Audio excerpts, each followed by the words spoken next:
आप तो 24 घंटे कुरान पढ़ते हैं, सर पे गोल टोपी लगा के, छोटे भाई का पजामा बड़े भाई का कुर्ता पहने। आप तो अल्लाह से डेली बात करते हैं, और आपके यहां तो अल्लाह के भेजे हुए मुसाफिर एक हैदराबाद में है, एक रामपुर में है, चारों तरफ घूम रहे हैं, दिन भर घूमते हैं। अरे भाई, अपने सीने पे हाथ रखो और ईमानदारी से बताओ, 2014 पे आपका अल्लाह के ऊपर से यकीन क्यों हट गया? 2014 से तो पहले मनमोहन सिंह भी ठीक ठाक आदमी था। 2014 के बाद भी अल्लाह ने भेजा है और आपको सुधारने के लिए भेजा, यह ध्यान रखिएगा। मुल्क तो सुधरेगा, वो तो सुधरेगा, पहले वो आपको सुधार दे। इसलिए आपने जीत वोट दिए, 90 करोड़ हिंदुओं ने वोट दिए, उसे किसी मुसलमान ने वोट नहीं दिया। यह गलतफहमी का शिकार मैं नहीं हूं, आप होना चाहते हैं तो होइए। मैं तो खुल्लम खुल्ला इस बात को कहता हूं। उसने आने के बाद भी इनका काम पहले किया कि नहीं नहीं, ये ज्यादा गड़बड़ कर रहे हैं, अल्लाह ने कहा है, मेरे बताए रास्ते से उतर गए हैं।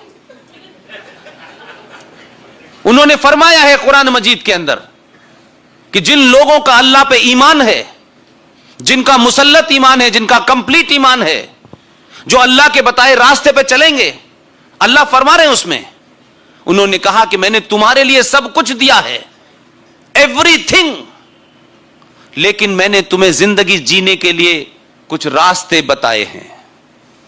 उन रास्तों से अगर तुम उतरोगे तो मैं फिर भेजूंगा किसी को। अब वो भेज दिया है उसने तो तकलीफ हो रही है। अरे आपको सुधारने के लिए भेजा है, आपको पता ही नहीं है कि 1400 साल में आप किस बीमारी से ग्रस्त हो गए हैं।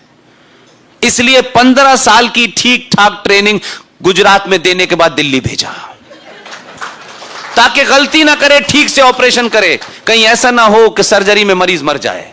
अभी तक मरा नहीं है उसके हाथ से कोई, ठीक ठाक ऑपरेशन कर रहा है। लेकिन कभी कभी कुछ बीमारियां ऐसी आपके अंदर चली जाती हैं कि आप कहते हैं मैं बीमार नहीं हूं।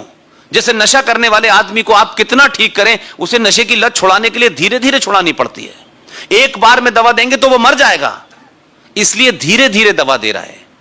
370 लिया, 35 पे समाप्त किया। कोर्ट ने कहा कि यह देश जाग चुका है, क्योंकि इससे पहले इस देश का कोर्ट आपको सीरियस नहीं लेता था।